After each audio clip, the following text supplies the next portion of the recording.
maybe you think, no, life isn't that hard. It's like, not only is it that hard, it's even harder than you think. You're going to be tested, that's for sure. And if you have a sustaining meaning, then well, Nietzsche said himself, he who has a why can bear any how. Why would you look in the darkest places? Because in the darkest places, you can find what still shines. If it can shine in the darkest places, then you know it's a real light. And so you look at the things you don't want to look at. You have to look at the things you don't want to look at. Well, why do meaningful things? Well, first of all, what is meaning? But then why do meaningful things? And the answer is, well, because life is suffering and malevolence. It's ineradicable at its core. It's like, that will take you out. Make no mistake about it. You need you need to be armed with virtue in order for that not to turn into hell. Then you have something to set against the suffering and the malevolence. And it isn't optional. That's not optional. You cannot live without it. Meaning is not optional, right? Well, that's why it's such a deep instinct. Right. It's an instinct, meaning. It's the instinct of life. My life is meaningless. It's the spirit has gone out of you. It's like, well, modern people, it's part of this process of criticism. We've criticized the idea of meaning so much that we don't really believe in it anymore. It's like, well, that's fine. You can not believe it, but try living without it. See how far you get with that. You need a reason to get out of bed on a terrible day. Okay, what's that reason going to be? Well, let's think it through. You know people who can get out of bed on a terrible day. Do you admire them? Yes. Do some difficult things. Do them well. So pick up your goddamn burden and walk up the hill. And it's not surprising because that's the alternative to hell. Accept the burdensome condition of suffering voluntarily, and you transcend it. The greatest thing about life is that there is no meaning to it. It is just that life is so intricate and so phenomenally intricate that if you spend 10,000 years looking at it carefully, you still will not know it entirely. This is the greatest aspect of life, that it has no meaning to it and there is no need for it to have a meaning. People are constantly trying to create these false purposes. We say, in the yogic culture, we say, a human being is physiologically and in terms of brain has reached its peak physiologically.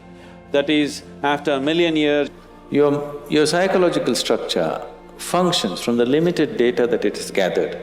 Within that, it rolls. And right now, your thought and emotion has become far more important than your life, isn't it so? Isn't it so? So because of this, you're seeking a purpose as an escape from the trap that you have set for yourself.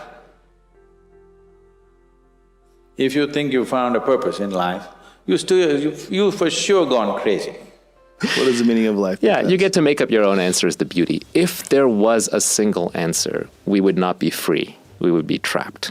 Because then we would all have to live to that answer. Then we'd be Borg-like robots, each one competing with each other to fulfill that single meaning more than the others.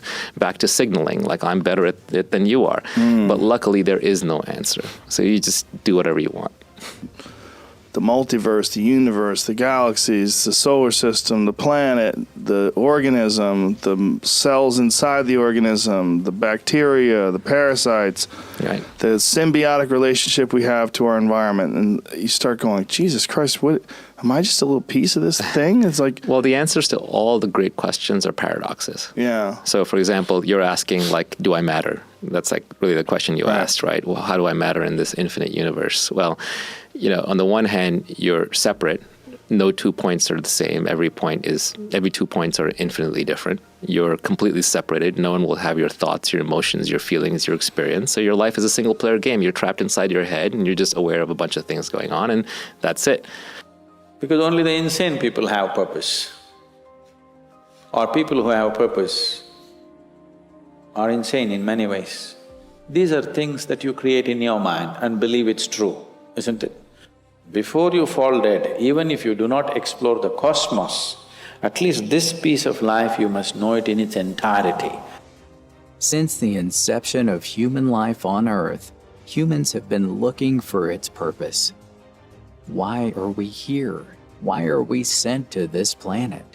The hero story is another fundamental element of the clinical theories, I would say.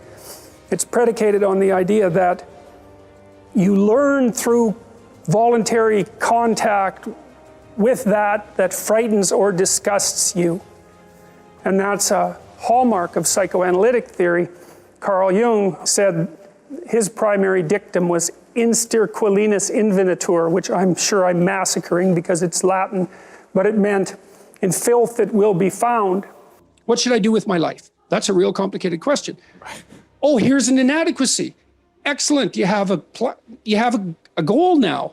Rectify it. Now, you still have to think strategically and figure out how to rectify it and do it step by step. But Carl Rogers, the psychotherapist, pointed out that the person, for therapy to be successful, the person has to want to change. So they have to have recognized that they have a problem. If someone is mandated by the court to attend therapy, it's very difficult for the therapist to convince them that they have a problem. Once you're convinced you have a problem, it's like, away you go. You know, I know it's still technically difficult. It requires discipline and all of that. There's no magic solution. But if you're plagued by feelings of inferiority, you should rectify the most obvious inferiorities. Right. I found that nothing in life is worthwhile unless you take risks. Nothing. Nelson Mandela said, "There is no passion to be found playing small and settling for a life that's less than the one you're capable of living." Sometimes it's the best way to figure out where you're going. Your life will never be a straight path. Implement the best plan that you have at hand. That's it. You'll learn. It won't be the right plan. It doesn't matter. You'll learn, implementing that plan, you'll learn a whole bunch, and then the next plan you make will be better. Implement the best plan you have at hand. Don't remain in stasis. You get old way, way faster than you think. Time ticks away, man. Get at it. Get out there in the world. Have your adventure. Get the hell out there. Do something. Fail. Fail while you're trying. Then you'll learn why you failed. Then you won't have to fail again. It's like, aim at something and progress towards it. And, be willing to change your aim, because what the hell do you know? But aim at something, and then at least you're oriented. And you have to aim at something that you believe would be worth trying. So, yeah, get at it, man. Don't waste time.